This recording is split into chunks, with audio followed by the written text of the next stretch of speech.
Momentum की proper definition को छोड़ के अगर हम वैसे सिर्फ देखें कि मोमेंटम को हम याद किस तरह रख सकते हैं, तो इसकी जो शॉर्ट डेफिनेशन होगी वो ये होगी कि mass in motion is called momentum, या the quantity of motion in an object is called momentum.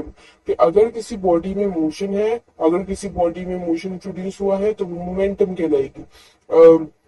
अगर हम यहाँ पे एग्जाम्पल लेते हैं, किसी भी चीज की ले लें एग्जाम्पल, फॉर से कार की ले लें या बॉल की ले लें। अगर एक कार जब तक रेस्ट की स्टेट में है तो वो मोमेंटम नहीं कहलाएगी। क्यों नहीं कहलाएगी? क्योंकि मास, जो कार है उसका मास तो है, वो एक ऑब्जेक्ट तो है, लेकिन उसमें जो है मोशन प्रोड्यूस नहीं हो रहा। यहाँ पे अगर हम डेफिनेशन को फिर से चेक करें कि हमें यहाँ पे कहा गया मास इन मोशन, कि मास में मोशन प्रोड्यूस हो। हमारे पास यहाँ पे मास तो है लेकिन उस मास के अंदर मोशन प्रोड्यूस नहीं हो रहा, तो वो मोमेंटम नहीं कहलाएगा।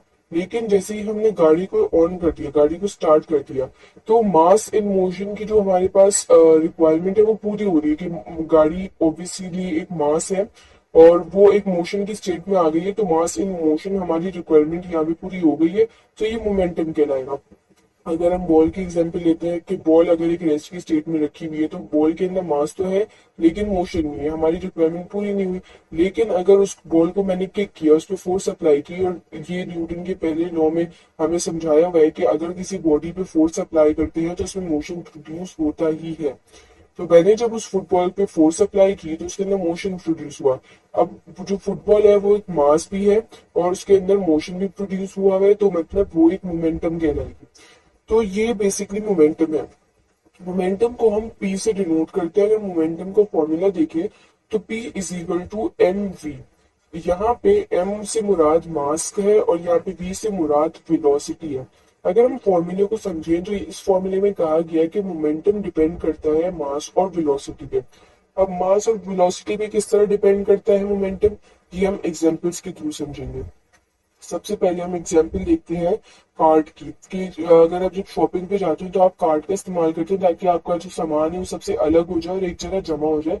तो वो शॉपिंग वाली कार्ड की मैं भी बात कर रही हूँ कि अगर आपके पास दो कार्ड रखी हुई है, एक कार्ड में पूरा सामान भरा हुआ है, फुल सामान पूरा भरा हुआ है, और दूसरी जो कार्ड है उसमें बिल्कुल खाली है कार्ड, बिल्कुल कोई एक थोड़ा सा भी सामान नहीं है। तो यहाँ पे मासेस का हमारे पास डिफरेंस आ गया, ठीक है।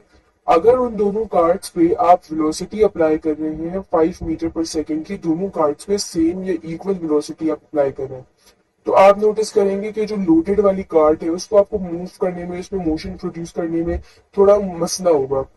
जबकि अगर हम अनलोडेड वाली कार्ड को देखें तो उसमें आप फॉरन मोशन प्रोड्यूस कर सकते हैं। फॉरन जस्ट पे फोर्स अप्लाई करके उसी वेलोसिटी के थ्रू, 5 मीटर पर सेकंड की वेलोसिटी के थ्रू आप उस पर फोर्स अप्लाई करेंगे तो वो इस मोशन में आ जाएगी। तो ये पहली एग्जांपल हो गई, ठीक है। दूसरी एग्जांपल अगर हम देखें दो बॉल्स की, दो आइडेंटिकल बॉल्स की, कि अगर दो बॉल्स हैं वो डिफरेंट वेलोसिटी से मूव कर रही है, एक बॉल 5 मीटर पर सेकंड की वेलोसिटी से मूव कर रही है और दूसरी 10 मीटर पर सेकंड की वेलोसिटी से मूव कर रही है। अगर आपको उन दोनों बॉल्स को रोकना है तो सबसे पहली वाली बॉल को रोकने में जब आप रोकेंगे तो जो 5 मीटर पर सेकंड वाली बॉल है तो उसमें आपको कम फोर्स अप्लाई करनी पड़ेगी क्योंकि उसकी वेलोसिटी कम है। लेकिन जिस वाली बॉल की वेलोसिटी ज्यादा है, 10 मीटर पर सेकंड वेलोसिटी है, तो आपको उस पर ज्यादा फोर्स अप्लाई करनी पड़ेगी उसकी वेलोसिटी को रोकने के लिए। अगर हम इन दोनों एग्जांपल्स में देखें तो सबसे पहली वाली एग्जांपल में हमारे पास मास सेम था लेकिन वेलोसिटी सेम थी, लेकिन मास में डिफरेंस था कि एक अनलोडेड थी और एक लोडेड थी। जब हमारे पास मास में डिफरेंस आ गया तो यहाँ पे मोमेंटम भी चेंज हुआ। मोमेंटम किस तरह चेंज हुआ कि जब आपने, जैसे मैंने आपको बताया कि किसी भी अगर बॉडी में मोशन प्रोड्यूस हुआ है तो वो मोमेंटम है, ठीक है। आपने जो लोडेड वाली कार्ड थी उसको आपने धक्का लगाया, ठीक है, लोडेड वाली कार्ड जिसमें पूरा सामान भरा हुआ था, तो उसमें आपको ज्यादा फोर्स अप्लाई करनी पड़ी थी ताकि मोशन प्रोड्यूस हो। तो यहाँ पे मोशन जो है वो बड़ी मुश्किलों से प्रोड्यूस हो रहा है। अगर हम कंपेयर करें अनलोडेड वाली कार्ड को तो उसमें मोशन फौरन ही प्रोड्यूस हो गया। तो यहाँ पे मास का भी डिफरेंस आ गया कि अगर मास कम होगा तो आप जो मोमेंटम है वो ज्यादा प्रोड्यूस होगा, लेकिन अगर मास ज्यादा होगा तो मोमेंटम आराम आराम से स्लोली स्लोली प्रोड्यूस होगा। अब हम दूसरी वाली एग्जांपल को देखते हैं कि दूसरी वाली एग्जांपल में हमारे पास मास सेम था, बॉल का मास सेम था, 3 kg था, लेकिन वेलोसिटी में डिफरेंस हमने किया था कि वेलोसिटी में फर्क आ गया। वेलोसिटी के फर्क ने किस तरह मोमेंटम को इफेक्ट किया अभी मैं आपको बताती हूँ।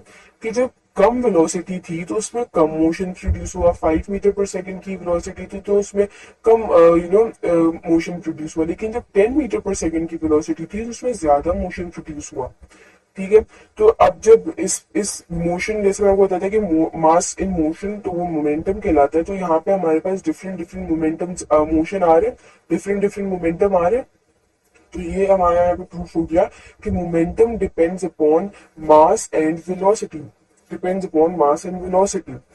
इन दोनों ऑब्जर्वेशन से हम ये कंक्लूड कर सकते हैं कि मोमेंटम टोटली डिपेंड करती है मोशन, किसी भी ऑब्जेक्ट की मोशन और उसकी वेलोसिटी पर। मोमेंटम की अगर हम प्रॉपर डेफिनेशन देखें तो momentum is the physical quantity which is defined as the total quantity of motion contained in a body।